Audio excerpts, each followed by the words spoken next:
जो last term पर हम लोगों ने फंजाई के बारे में पढ़ा था। फंजाई किस में पढ़ रहे थे? 5 किंगडम क्लासिफिकेशन चैप्टर था बायोलॉजिकल क्लासिफिकेशन। बायोलॉजिकल क्लासिफिकेशन में 5 किंगडम क्लासिफिकेशन में मोनेरा, प्रोटिस्टा पढ़ चुके थे। उसके बाद फंजाई पढ़ा था। तो फंजाई के कौन कौन से कैरेक्टर्स होते हैं वो हम लोगों ने डिस्कस किए थे। फंजाई हिंदी में इसे कवक कहते हैं और इसको आम बोलचाल की भाषा में फफूंदी कहा जाता है। फंजाई या कवक ऐसी प्लांट है जिनमें क्लोरोप्लास्ट नहीं होता है और यह फफूंदी या कवक या फंजाई किस पर उगती है? ये सड़े गले कार्बनिक पदार्थों पर, लकड़ी पर, चमड़े पर या ब्रेड में या खाने पीने की जो भी चीज़ें होती हैं उनमें फफूंदी लग जाती है। और फंजाई सभी जगह पाई जाती है, ठंडे स्थानों में भी, गर्म स्थानों, समुद्र के अंदर भी पाई जाती है, फ्रेश वाटर में भी और मैरीन वाटर में भी। नहीं, साधारण ताजे जल में भी पाई जाती है और जहाँ पर पानी में नमक की मात्रा ज़्यादा होती है उसमें भी फंजाई पाई जाती है। तो फंजाई सभी जगह पाई जाती है। फंजाई लाभदायक भी होती है और हानिकारक भी होती है। फंजाई को खाया भी जाता है।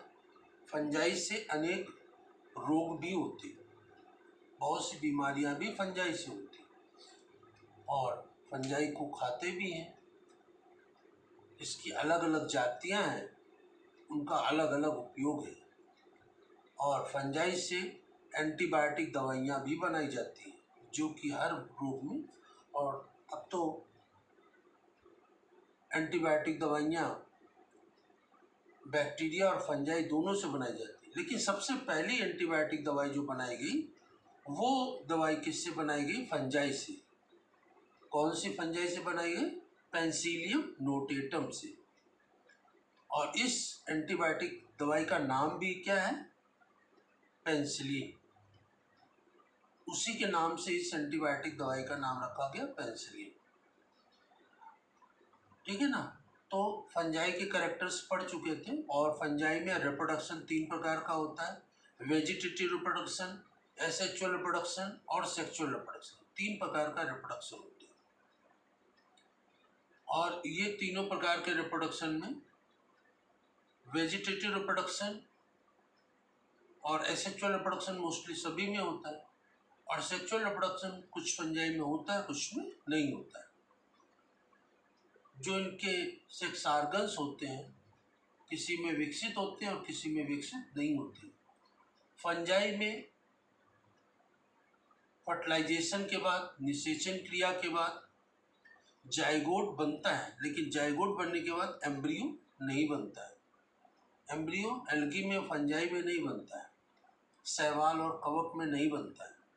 लेकिन इसके बाद जो प्लांट होते हैं, ब्रायोफाइटा, टेरिडोफाइटा, जिम्नोस्पर्म, एंजियोस्पर्म, इन सभी में एम्ब्रियो का निर्माण होता है। ठीक है। तो जो फंजाई के कैरेक्टर्स पढ़ चुके थे उसी के आगे हम लोग और पढ़ते हैं कि जो फंजाई का क्लासिफिकेशन किया गया है, वर्गीकरण किया गया है, ये 4 भागों में किया गया। ठीक है ना। फंजाई के कैरेक्टर तो पढ़ चुके थे। फंजाई में जो जो कैरेक्टर्स होते हैं और फंजाई में 3 प्रकार का रिप्रोडक्शन होता है, वेजिटेटिव रिप्रोडक्शन, एसेक्सुअल रिप्रोडक्शन और सेक्सुअल रिप्रोडक्शन। इसको हिंदी में कहेंगे कायिक जनन, अलैंगिक जनन और लैंगिक जनन। ठीक है।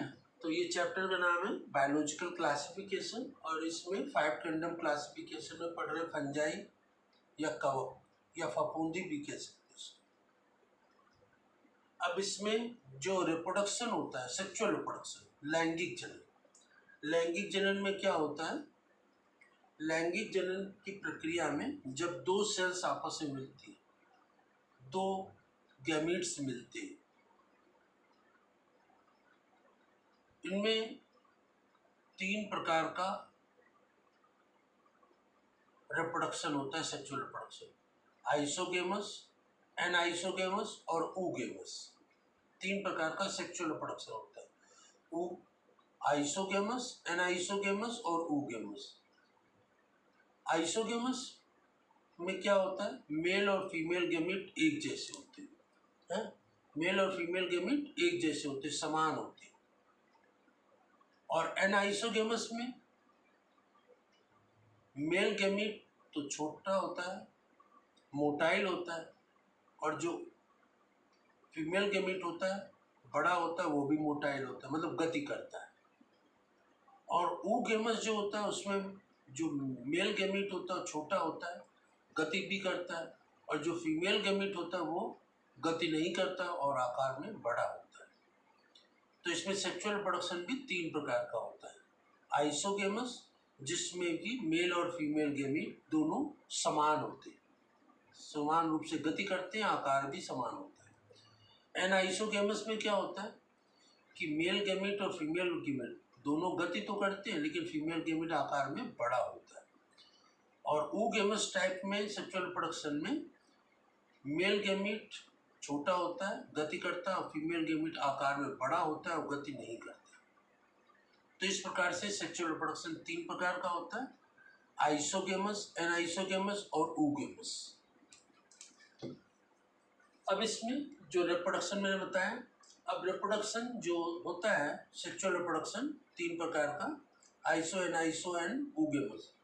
तो उस जब दो गैमेट्स आपस में मिलते हैं तो सबसे पहले उनके बीच की दीवार गल जाती है, और गलने के पश्चात उनका जो प्लाज्मा होता है, अंदर जो द्रव भरा होता है प्लाज्मा, वो आपस में मिल जाता है। इसे हम कहते हैं प्लाज्मोगेमी।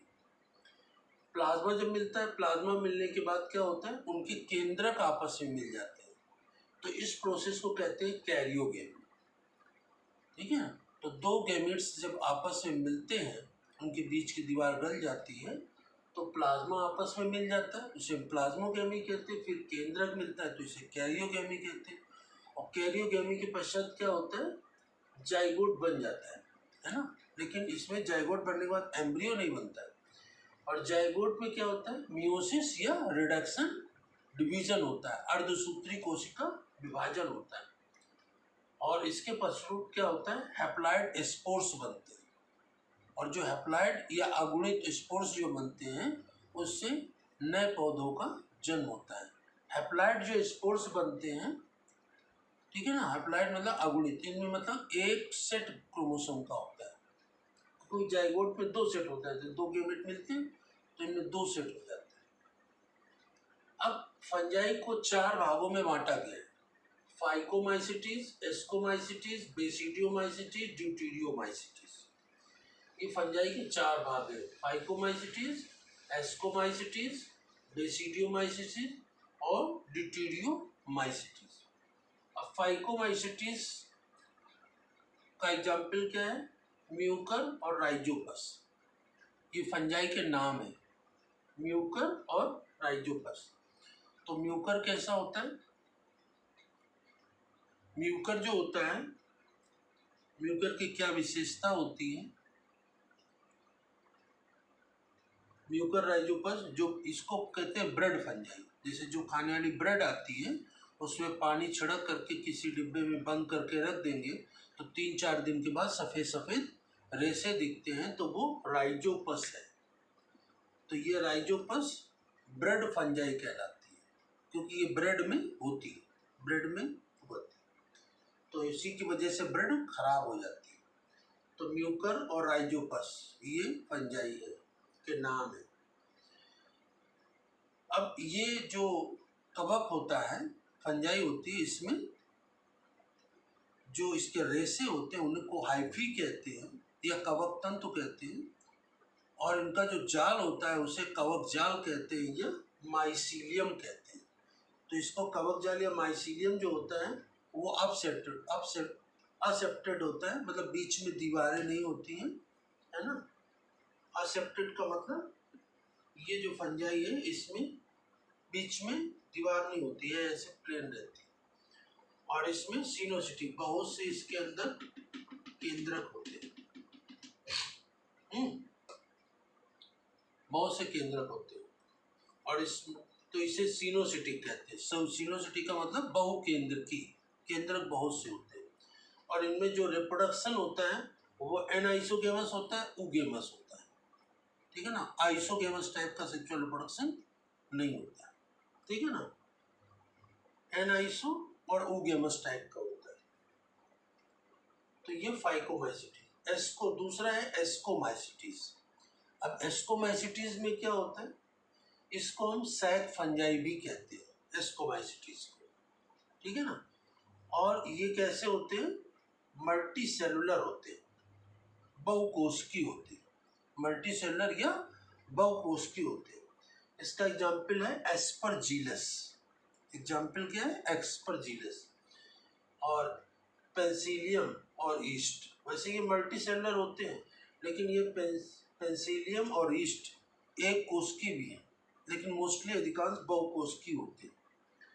और इसका में क्या होता है, जो माइसीलियम होती है वो कैसी होती है, ब्रांच्ड, उसकी शाखाएं होती है और सेप्टेड, मतलब बीच बीच में दीवार भी होती है। सेप्टेड का मतलब ये जैसे पंजाई है तो बीच बीच में ये सेप्टेड भी होती है। सेप्टेड को हिंदी में कहते हैं पटी, पट होते हैं, दीवारें होती हैं, ठीक है ना। और इसके जो एस्कोमाइसिटीज में एस्को स्पोर्स बनते हैं उनको एस्को स्पोर्स कहते हैं, इसी के नाम से। एस्कोमाइसिटीज है तो एस्को तो यही लगा जाता है और एस्को के साथ स्पोर्स लगा देते हैं तो इसका नाम हो जाता है एस्को स्पोर्स। तो इसमें जो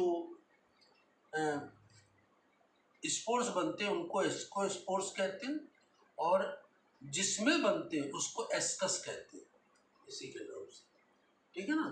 तो इसमें क्या होते हैं, एस्कस, ठीक है ना। और एस्कस के अंदर जो स्पोर्स होते हैं वो एस्को स्पोर्स कहलाते हैं। तीसरा है बेसिडियोमाइसिटीज।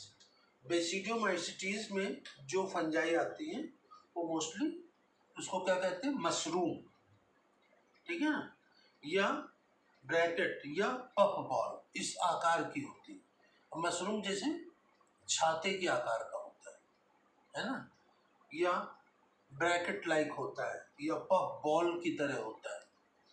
तो ये बेसिडियोमाइसिटीज में इस तरह के आकार की फंजाई पाई जाती है। और इसका एग्जाम्पल क्या है, एग्रीकस, ये एग्जाम्पल है, एग्रीकस अस्टिलेगो पक्सीनिया, ये बेसिडियोमाइसिटीज की फंजाई के नाम है, ठीक है। तो ये एग्रीकस अस्टिलेगो पक्सीनिया और बेसिडियोमाइसिटीज में भी उसी तरह से